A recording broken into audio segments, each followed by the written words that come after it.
terkait dengan subsektor yang ada di dalam sektor jasa itu sendiri, tentunya kan kita sepertinya perlu adanya pemetaan kembali kira-kira subsektor mana yang kita memiliki keunggulan dan subsektor mana yang kita cenderung tertinggal seperti itu.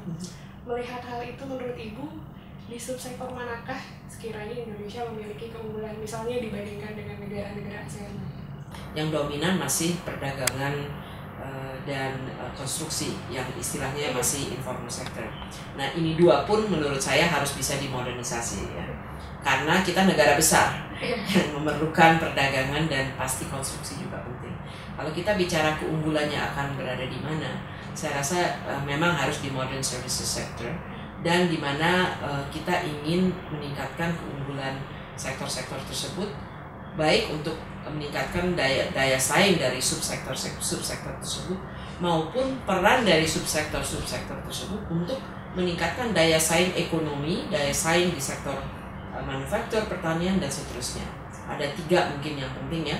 Pertama adalah transportasi dan logistik ya, karena itulah salah satu mengapa kita tidak juga bisa bersaing di manufacturing, ataupun itu pun yang menyebabkan harga di Papua bisa 2-3 kali lebih mahal daripada Jawa gitu kan ya.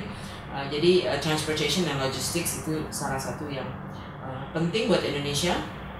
Kedua adalah ICT ya, Information Communications dan Telecommunications, karena ini adalah masa depan. Ini adalah kalau kita bicara abad ke-21, digital economy, e-commerce, peran dari internet, peran dari teknologi untuk mengintegrate ekonomi kita, untuk meningkatkan lapangan pekerjaan yang lebih baik dan lebih nilai tambah, itu di situ sektor itu. Dan ini pertumbuhannya selama 10 tahun terakhir itu lebih dari 10%.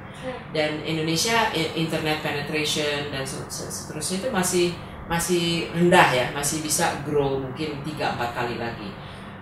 Yang ketiga mungkin yang kita sebut sebagai modern services sector ya, yang terkait dengan outsourcing, outcontracting, yang terkait dengan bagaimana services sector itu bisa menopang dan menjadi bagian dari efficient manufacturing, efficient agriculture ya. Dan itu terkait dengan, kalau kita lihat barang dibuat, kita kan hanya lihat produksinya, padahal barang itu kan harus dipasarkan, harus didistribusi, ada maintenance, ada spare part, ada input yang masuk ke situ untuk barang itu menjadi barang ya. Misalnya baju ya, baju kita hanya mikirin jahitnya, kita nggak pernah mikirin desainnya. Jadi saya selalu mengatakan kalau kita ingin mengetahukan bedanya, memahami bedanya daya saing kita untuk ekspor, pikirkan, kita selalu berpikir oke, kita punya tenaga kerja murah untuk menjahit, tidak cukup lagi itu. Kita harus berpikir bukan hanya menjahit baju, tetapi dan mengekspor garment, tetapi mengekspor fashion. Kalau kita bicara fashion, nah Anda bisa memahami, oke, kita harus punya desain sendiri, kita harus punya bahkan bahannya kita ingin dari Indonesia, dan tambah lama kita ingin desainer Indonesia.